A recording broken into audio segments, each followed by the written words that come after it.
Bueno, vamos a ver algunos ejemplos de el contexto textual, de cómo afecta el contexto textual. La primera vez que yo me enfrenté a esta necesidad, estaba en la Ciudad de México. Estaba pensando si fue la primera vez, pero es la primera vez que me acuerdo.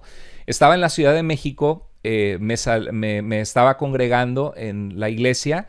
Saliendo de la iglesia un domingo fui a comer una comida a una fonda o a una, así le llamamos, un restaurantito, una comida corrida, se le conoce en México.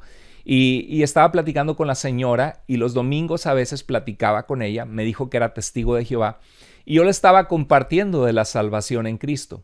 Y ella me decía que era muy importante los testigos de Jehová. Para ella eran la organización de Jehová Dios en la tierra.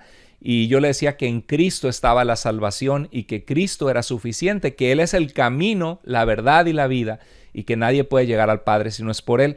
Y esta señora, en ese entonces, hace 25 años atrás o 24 años atrás, me dijo: tienes tu Biblia, abre tu Biblia en 1 Corintios 15, 19. Y yo venía con mi Biblia de la iglesia, abrí mi Biblia en 1 Corintios 15, 19, y cuando la abro, leo este pasaje: si en esta vida solamente esperamos en Cristo, somos los más dignos de conmiseración de todos los hombres. Y me dijo: ¿sabes lo que es conmiseración? Y le dije: como tristeza, lástima. Me dijo: sí.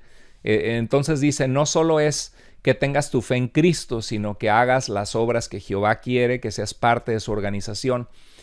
Entonces inmediatamente yo dije, algo suena mal aquí, porque el contexto del Nuevo Testamento, el mensaje del Nuevo Testamento es que Cristo es suficiente, que estamos en el verdadero, en su Hijo Jesucristo, y Él es el verdadero Dios y la vida eterna, dice 1 Juan 5:20.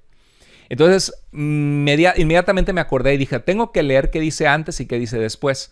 Y le pude mostrar a esta señora siendo yo un jovencito, y te quiero compartir lo que yo le mostré a la señora. ¿Cómo sabemos el contexto textual? Lo que dice antes y lo que dice después. Si vamos, y otra cosa, es bueno comparar varias versiones y no guiarte solo con un versículo, porque si lo busco, por ejemplo, en la Nueva Biblia de las Américas, dice, si hemos esperado en Cristo para esta vida solamente, somos de todos los hombres los más dignos de lástima. Entonces suena un poquito diferente cómo estructura las palabras la Nueva Biblia de las Américas de la Reina Valera. La Nueva Biblia de las Américas dice, si hemos esperado en Cristo para esta vida solamente. Y la Reina Valera dice, si solamente esperamos en Cristo en esta vida. O sea, y ahí es donde hubo cabida para esta señora testigo de Jehová para decirme que yo solamente estaba esperando en Cristo y me estaba olvidando de la organización de Jehová Dios en la tierra. Entonces es importante comparar el versículo en varias versiones. Cuando vas a enseñar o vas a predicar, léelo en la Reina Valera, léelo en la Nueva Biblia de las Américas, te la recomiendo mucho, la Nueva Traducción Viviente, la Nueva Versión Internacional. Hay sitios en internet, a mí me gusta mucho utilizar el sitio de BibleGateway.com. Gateway se pronuncia en inglés, en español se escribe Gateway.com, Gateway.com, y ahí vienen varias versiones en español que tú puedes comparar.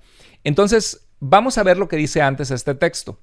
Este texto dice, pero si se predica de Cristo que resucitó de los muertos, ¿cómo dicen algunos entre ustedes que no hay resurrección de muertos? Entonces empezamos a darnos cuenta que Pablo está reprendiendo a la iglesia por una falsa enseñanza que está corriendo entre algunos miembros de la iglesia de Corinto. La falsa enseñanza es que algunos dudaban de la vida después de la muerte.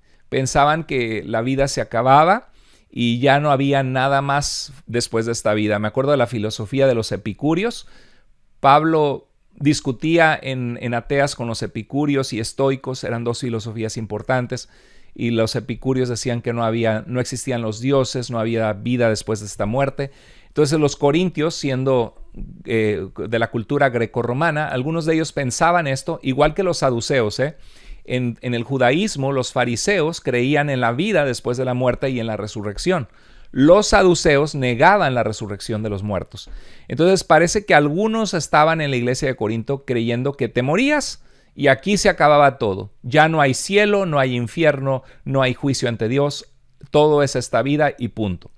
Y Pablo les reprende, dice, porque si no hay resurrección de muertos, tampoco Cristo resucitó. Si los muertos no resucitaran, Jesús no hubiera vencido a la muerte. Nuestro Señor, a quien servimos, quien nos salvó, no habría vencido a la muerte. Y si Cristo no resucitó, su fe es vana. O sea, si Cristo no resucitó y ustedes están pensando que son salvados de sus pecados, pues su fe de nada sirve porque nadie los ha salvado de los pecados. Se acaba este mundo y se acaba todo y no hay vida después de la muerte ni juicio. Y le dices más, aún están en sus pecados si Cristo no resucitó. Porque si Cristo no resucitó, entonces no cargó con nuestra culpa para perdonarnos y reconciliarnos con el Padre. Entonces también los que durmieron en Cristo, los que ya fallecieron entre nosotros en la comunidad de Corinto, y alguien pensó, ay, el hermano Pánfilo que se murió hace 2 semanas, él, dice Pablo, ya pereció, ya no hay vida después de la muerte, si esto fuera cierto, lo que algunos de ustedes han creído. Y dice en el verso 19, ya es nuestro texto, ¿verdad? Vimos lo que dice antes y lo puse en color rojo, ver lo que dice antes, como hacer un alto, el alto es rojo. Y cuando el alto se pone, o el semáforo se pone en color verde, ya puedes avanzar con el auto, ¿verdad? Entonces, cuando ves un versículo difícil, haz un alto, apriétale el freno y piensa, a ver, me tengo que regresar. ¿Qué dice antes?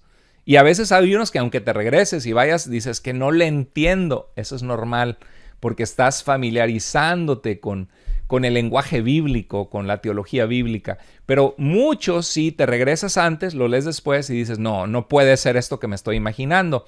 Aquí veo que no es lo que parecía decir el versículo. Entonces el versículo dice, si en esta vida solamente esperamos en Cristo, o sea, si Jesús no resucita, si los muertos no resucitan y si Jesús no resucitó, si solo esperamos en Cristo en esta vida, somos los más dignos de lástima de todos los hombres. Porque en pocas palabras hemos creído una mentira. Y Pablo dice, y nosotros somos hallados falsos testigos, estamos mintiendo de algo que no fue cierto. Si fuera cierto que los muertos no resucitan y Cristo no resucitó, estamos en nuestros pecados, nuestra fe es vana. O sea, para Pablo, la resurrección de Jesús es importante. Es algo que realmente sucedió en la historia y que nos rescató Dios de nuestros pecados a través de eso. Entonces hay que ver lo que dice después, el verde para seguir adelante en el semáforo manejando. Dice, mas ahora Cristo ha resucitado de los muertos, primicias de los que durmieron es hecho. O sea, él se levantó de entre los muertos como la primera cosecha, las primicias, y entonces Cristo ha resucitado, y dice el verso 21, porque por cuanto la muerte entró por un hombre, también por un hombre, a través de Jesús, la resurrección de los muertos es dada a todo aquel que está en Cristo.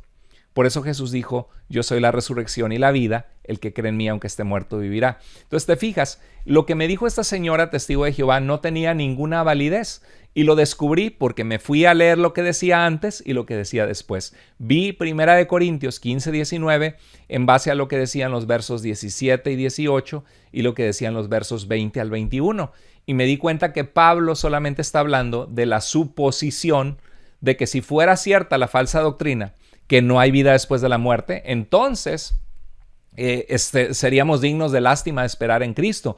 Pero esto no es así. Cristo sí resucitó y podemos confiar que si morimos en Él tenemos perdón de pecados, tenemos vida eterna. Gloria a Dios por eso, porque eso es algo que nadie, que el dinero no puede comprar, que el poder no puede comprar, que los más grandes hombres a los ojos del mundo, en este mundo, no pueden tener. Pero tú y yo, si estamos en Cristo, tenemos esa paz y esa tranquilidad de saber que somos de Jesucristo.